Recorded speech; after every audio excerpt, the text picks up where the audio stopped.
maandamano. Hatua hii imeathiri pia shughuli mbalimbali za uzalishaji na utoaji huduma, ikiwemo sekta ya elimu na huduma za afya. Shule za kibinafsi na hata za umma zikionekana kuathirika, nyingi zikitoa jumbe za kwamba masomo yatasitishwa siku ya leo na kwamba masomo mengi yataandaliwa kupitia mitandao katika shule nyingi.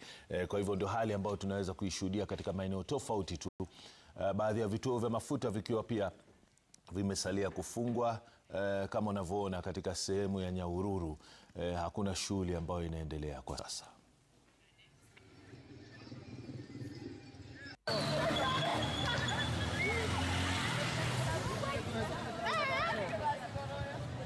Ona hapo picha kutokea eneo la Rongai likiwa pia limeathirika na mgomo huu wa wachukuzi, ikiwa sasa hivi tu unaweza kuwaona hapo awali wenye bodaboda wakiwa wamekusanyika, wasijue cha kufanya, hawawezi kubeba abiria manake waruhusiwi na wenzao. Kauli ambayo ilichukuliwa kutoka hapo jana kwamba usafiri wa umma utasitishwa hapa nchini kulalamikia ongezeko la bei ya mafuta. Naam, ni kama hiyo katika barabara kuu ya Thika eneo la Roysambu, hakuna magari yanayoruhusiwa kupita, wengi wakilazimika wananchi kusimama wakisubiri kuona kwamba kutakuwa na magari ya umma, lakini baadhi yao wakilazimika kutembea hadi maeneo ya wakazi na wengine wakiazimia kurejea makwao kwa sababu shughuli haziendelei kwa sasa katika masuala ya uchukuzi wa umma hapa jijini Nairobi.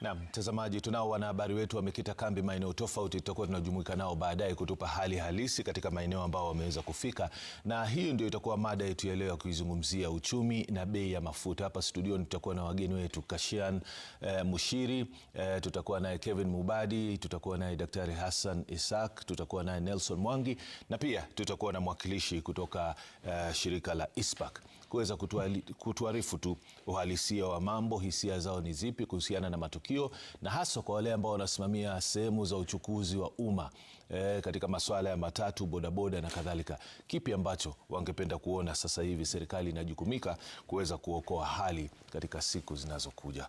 Yote hayo yatakuwa baadaye, lakini kwa sasa mtazamaji, tunataka tuangazie hali ilivyo katika kaunti ya Bomet. Tuweze kuangalia uchukuzi uko namna gani. Je, wananchi wameathirika zaidi ama namna gani? Hem, tuelekee katika kaunti ya Bomet. Naam, kwa sasa niko katika kituo cha magari ya Bomet, magari ambayo yanasafirisha abiria kutoka eneo hili la Bomet hadi maeneo mengine kama Nairobi. Lakini leo jinsi ambavyo unaangalia nyuma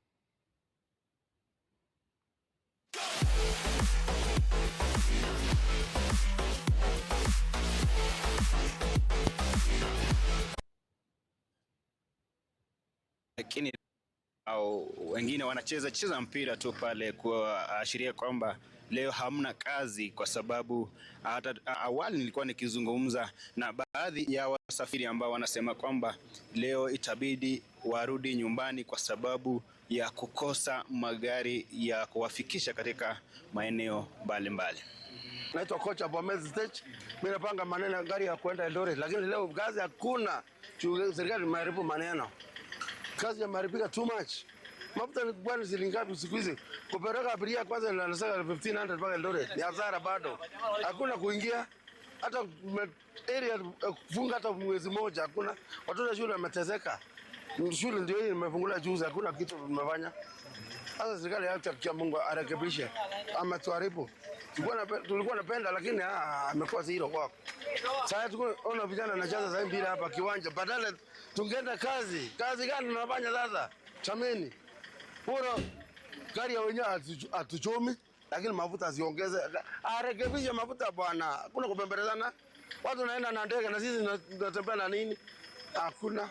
So nimekuja hapa kwa Bomet na kuna magari hapa. Mimi naelekea huko Nairobi. So sasa nimeamua kurudi tu. Nilikuwa kuna kazi nafanya huko. Unadhani kwa nini hakuna magari leo? Hakuna magari. Nimefika kwa stage hakuna gari. So kazi itakuwaje sasa? Sasa nirudi, nimeamua tu kurudi tu. So leo tumeangalia kweli strike ilikuwa kweli, hatujafanikiwa kupata kitu chochote. Tunatetea hii mafuta imepanda juu, hata ukipepa customer na complain. Kwanza watu wa matatu ni 200 liters ni 240 liter per liter, ambapo haijafikia hiyo kiwango. Sisi watu wa boda bado ni 215, na tena ukienda huko reserve bei ni tofauti, haiko stable. Ukifika Kaposon, hata upeleka Kaposon customer sahi, huwa tulikuwa tunacharge 300, lakini sahi tunacharge 500, ambapo customer hawezi afford hiyo pesa. Tunasema serikali iangalie na ili turudi kazini, hata tupunguze kidogo, irudi hata 190, tuko sawa. Na hisia za wananchi kutoka eneo la Bomet. Hebu sasa tuvuke mipaka tuelekee katika kaunti ya Nyamira pia tuweze kusikiza kauli za wananchi. Na baada ya miungano ya wahudumu wa uchukuzi wa umma kutangaza mgomo kote nchini kufuatia ongezeko la bei ya mafuta, ni dhahiri kwamba wahudumu wa uchukuzi wa umma katika kaunti hii ya Nyamira wameitikia wito. Maana hapa tupo kwenye kituo cha magari mjini Nyamira, ambapo tumeshuhudia kwamba wahudumu wengi na magari ya uchukuzi wa umma hawajatokea siku hii ya leo, wakazi wa eneo hili wakisalia kukwama kufuatia mgomo huo. Ukiangalia hali si nzuri kwa sababu hamna magari, hamna wasafiri. Tumekaa tu, kama mimi mhudumu wa bodaboda, nimekaa tu hapa, hakuna watu. Ukiangalia vizuri hakuna magari. Nasema watu wacha wagome. Hata sisi tumegoma kwa sababu hii serikali inatukandamiza. Pesa inakata ushuru, lakini ifanyi kazi yenye inafaa kufanya. Siku zote tunasemanga kama mtu afanyi kazi, kukata ushuru si shida. Shida hiyo pesa yenye tunakata inafanya kazi. Hii mambo juu ya mafuta imetuaffect kama sisi mahustlers. Gava atuonea huruma, at least hii mambo ilegeze. Lita moja hapa Nyamira ni 246 shillings per liter. Na tukijaribu kutembea kwa hizo petrol station, ni kama ni petrol station moja iko na hiyo mafuta. So tunaona kama wateja wanaweza umia kama serikali haiwezi fanya jambo. Mimi ni mwanabiashara wa bodaboda kwa kaunti ya Nyamira. Hapa stage yangu ni Umoja stage. Mimi ningeuliza rais, by the way rais, wakati nakumbuka ulikuwa unafanya kampeni zako, ulikuwa unasema unasaidia wale watu wako chini, lakini sasa saa hii kazi yetu imeumia. Ule mwanabiashara wa chini tumenyanyaswa sana. Hata saa hii kwa stage ukiambia mtu for example mahali fulani umemuongezea kama 20, anasema mimi nimeongezewa na nani? So tunaona rais, hiyo mafuta imeenda juu sana. Sasa vile mafuta hii imeongezeka, sasa tujui tufanye nini. Kama vile saa hii nilikuwa mtu napeleka safari, mafuta ikaongezeka, sasa akasema kama mafuta imeongezeka, sasa siwezi ongeza pesa nyingine. Pesa nilikuwa nayo ndio hiyo. Na serikali ilituambia imetoa VAT ya 8%. Kumbe ilikuwa inadanganya. Inaongeza mafuta mpaka sasa wanaangusa 8%, wanaongeza 50. Sasa hii ni serikali gani? Na tangu nisaliwe sijawahi ona diesel ikitangulia petrol. Hii ndio mwanzo nimeona, hata nimeshangaa. Mpaka saa hii mimi naona sasa kazi tutafunga tuende nyumbani. Hatuna kazi sasa. Taksi ilikuwa tunapeleka mtu Kisii dropping ilikuwa 2500. Saa hii sasa itafika 3000. Sasa si unaona hapo sasa mtu atalia, sasa utafanya namna gani? Kwa majina naitwa Shadrack Nyaribo Ombongi. Mimi nafanya kwa sako ya Nuru. Nafikiri hata ukienda barabarani utapata magari ya Nuru zote zimepumzika sababu ya mafuta imepanda zaidi. Mpaka hata ukienda kwa petrol station unaangalia bei saa hii ni 246. Sasa hiyo mafuta hata mwananchi kujaribu kumbeba kwa gari analalamika. Sasa unashindwa utafanya namna gani? Kutoka hapa kwenda Kericho tulikuwa nabeba 300. Sasa saa hii mtu anastahili kutoa 500. Nam, hiyo ndiyo hali kamili katika kaunti hii ya Nyamira, wahudumu wa uchukuzi wa umma wakisalia kwenye mgomo, huku wakazi wakizidi kuomba kwamba serikali ipunguze bei ya mafuta ili kuona kwamba mwananchi hataumia. Kutoka kaunti hii ya Nyamira, langu jina ni Duncan Bundi. Naam, kutoka kwake Duncan Bundi huko Nyamira. Turejee hapa jijini Nairobi, tuelekee tuungane naye mwanahabari wetu Willy Lusige, yuko katika eneo la Kawangware aweze kutuarifu mengi yanayoendelea kwa sasa hivi. Willy Lusige, nafikiri fursa nzuri kutuarifu shughuli zinaendelea namna gani, ni hali ya kukwama kabisa au namna gani? Naam, asante sana Nimrod. Nipo katika eneo la Kawangware na kama ulivyosema, leo ni siku ambapo wamiliki pamoja na wanao hudumu katika sekta ya usafiri wa umma walisema kwamba hawatakuwa wanatekeleza majukumu yao ili kuweza kulalamikia kile ambacho wametaja ni kuweza kupanda kwa bei ya mafuta kwa kiasi ambacho hakiwezi kudhibitiwa. Na katika eneo hili la Kawangware wamehakikisha kwamba leo hii wamefunga barabara zote, hamna kile ambacho kinaendelea. Matatu, mabasi yote yameweza kusitisha shughuli zake na huwezi kuyaona mahali popote.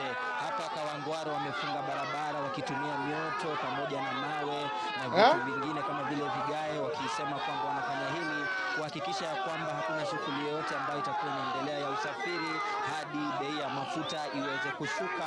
Wanasema imewabidi kufanya hivi kwa sababu katika sekta ya usafiri wale wa abiria ambao wamekuwa mhimili mkubwa hawezi sasa kuweza kulipia nauli ya usafiri, na hii ikiwa ni mojawapo ya sababu kuu ambayo imepelekea kuweza kuonekana kwa visa kama hivi. Na katika eneo hili la Kawangware tangu mida ya saa 10 asubuhi, wale wengi waliorauka kujaribu kuweza kuwahi jijini kuweza kuendelea na shughuli zao za kikazi hawakuweza, manake walipofika yale mabasi machache yaliokuwepo yalikuwa yanalipisha nauli kwa zaidi ya mara 3. Na kando na hayo, baadaye vijana wenye ghadhabu wakakuja na kufunga kabisa maeneo mbalimbali ya usafiri na kuhakikisha ya kwamba yale magari machache yaliokuwepo hapo hayangeweza kuendelea na shughuli zake. Kwa hivyo ndivyo hali ilivyo tangu hiyo mida hadi wa sasa. Maeneo mengi ya jiji la Nairobi hakuna usafiri ambao unaendelea, hususan katika eneo hili la Kawangware, Kangemi kwenda hadi Kikuyu hakuna usafiri wote wa magari ya umma ambayo umekuwa ukiendelea. Na tutazungumza tuna baadhi ya wale ambao wameweza kufika hapa. Tuanze na jina lako. Tunajua ya kwamba mnaandamana kutokana na kwamba bei ya mafuta imepanda, lakini mmefunga hadi usafiri. Jina lako ni nani? Jina langu ni James Teloge. Mimi ni dereva wa hapa kwa matatu. Tuna husuni sana juu ya mafuta kupanda. Matatu zinabebanga na hii diesel wamepandisha hadi 240. Mafuta ya diesel haijaikuwa juu kuliko mafuta ya petroli. Diesel ndio inatumika katika Kenya. Tunasema ni one time. Kiongozi wetu aende Tiendanga, si wetu hata. Aende Tiendanga. Tafadhali. Mafuta one time. Hayo mafuta imepanda. Tutulie. Tuanze na jina lako, unaitwa nani? Mimi naitwa George Mongi, mfanyabiashara hapa Kawangware. Tuna huzuni sana kwa sababu ya bei ya mafuta kupanda. Kwanza diesel imepanda kwa kiasi ya juu sana. Na tunasema ni one time. Kasongo must go. Na labda mnapoona kwamba nauli itakwenda juu, gharama ya maisha pia itakwenda juu, ama ni nini msukumo wa kuhakikisha kwamba leo hakuna usafiri wowote? Gharama ya maisha kama kawaida lazima itakuwa juu. Kila kitu. Kama nilikuwa nakuja hapa na 20 bob sana kuna toni. Bibi hata amepotea. Sina kazi. Labda haya maandamano mlikuwa mmesema ni ya leo, yataendelea ikiwa serikali itaweza kuwasikiza? Serikali ikitusikiza maandamano tutamaliza, lakini wasipotusikiza tunaendelea. Wewe ndugu tulia, mbona umejipaka kitu kwenye mdomo? Okay, mimi kusema ukweli najua tia gas inaweza kuja anytime. So mimi yenyewe kusema ukweli bado niko I stand for peace. Lakini nasema hivi,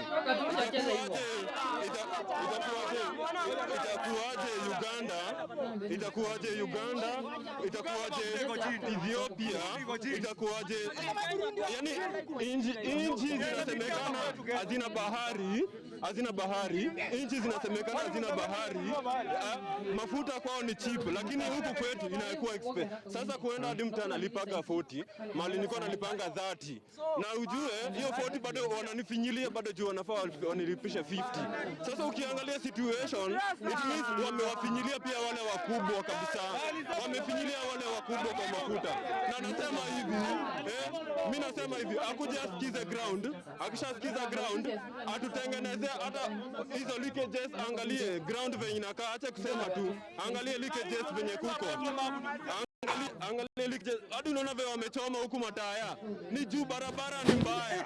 Barabara ni mbaya. Sasa akuja angalie bado ground. Acha kusema tunatenga kwani